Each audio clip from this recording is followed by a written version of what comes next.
Assalamualaikum warahmatullahi wabarakatuh. Waalaikumsalam warahmatullahi wabarakatuh. Bagaimana kabarnya hari ini anak-anak? Alhamdulillah baik.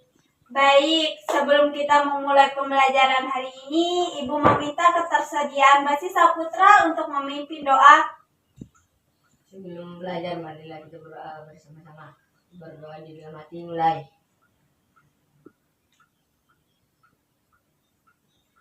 Doa selesai. Baik, terima kasih atas ketersediaan Basit dalam memimpin doa hari ini. Jadi, bagaimana kabar anak-anak pada hari ini? Sehat. Alhamdulillah. Sebelum Ibu memulai pembelajaran hari ini, Ibu akan mengabsen satu-satu anak murid Ibu. Yang pertama, Arbania. Ada, Bu.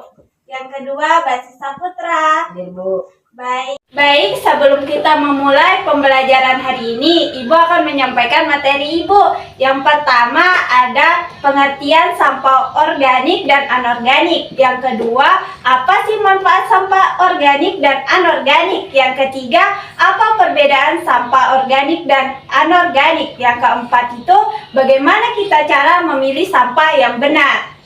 Ada yang alfa, sakit maupun izin. Jadi, pertama itu Ibu akan menjelaskan yang pertama pengertian sampah organik dan anorganik. Jadi anak-anak, apakah ada yang tahu apa itu sampah organik dan anorganik? Baik, Ibu akan menjelaskannya. Jadi sampah organik itu adalah limbah yang berasal dari makhluk hidup.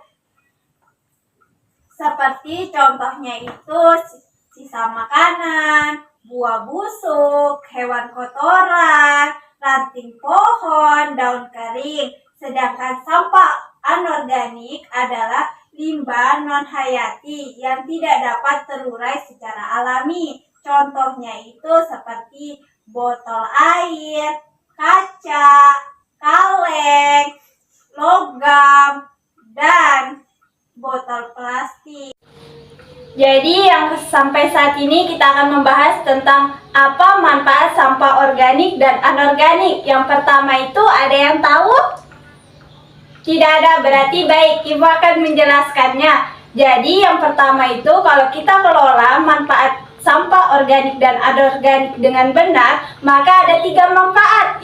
Yang pertama itu mengurangi polusi lingkungan. Yang kedua mengurangi bahan tempat pembuangan akhir atau TPA. Yang ketiga itu serta memberikan nilai ekonomis. Jadi jika kita kelola sampah organik dengan benar, maka bisa menghasilkan kompos. Sedangkan sampah anorganik jika dihasilkan dengan benar, maka bisa menjadi kerajinan atau barang yang berguna seperti tas dan pot bunga. Yang ketiga itu, apa sih perbedaannya sampah organik dan anorganik?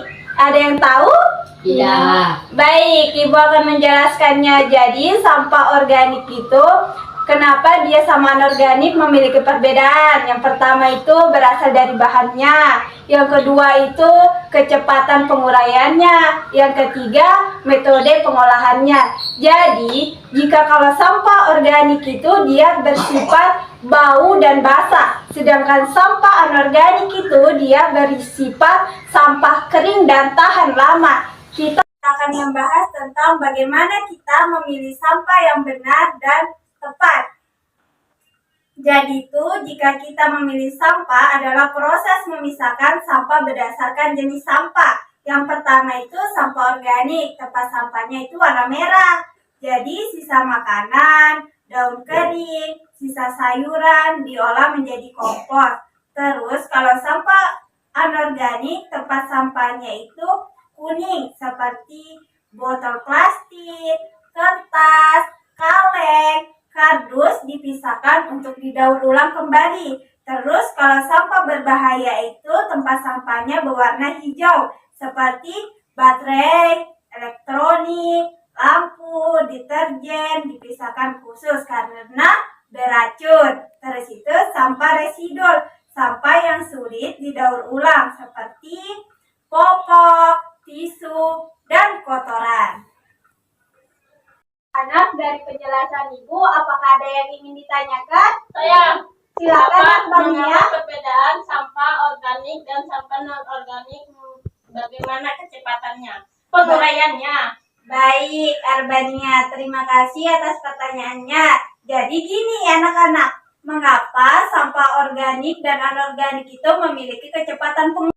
Alasan kenapa sampah organik itu dapat terurai karena itu limbahnya yang berasal dari makhluk seperti hewan dan tumbuhan, sehingga mereka dapat terjarat cepat menyerapi oleh bakteri dan lava. Terus itu proses pembusukannya itu secara alami, tidak tercampur tangan oleh manusia, bisa membutuhkan waktu 1-6 bulan. Sedangkan sampah anorganik itu terurai secara lambat karena tidak dapat terurai mikroorganisme tanah dan tidak memiliki karbon dan tidak memiliki kandungan air sehingga sulit diserap oleh bakteri dan lava. Contohnya itu komponennya itu seperti plastik, kaca, logam.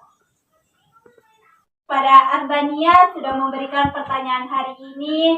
Dengan senang hati pembelajaran hari ini berjalan dengan lancar. Sebelum kita akhiri pembelajaran ini, marilah kita bersama-sama membaca hamdalah.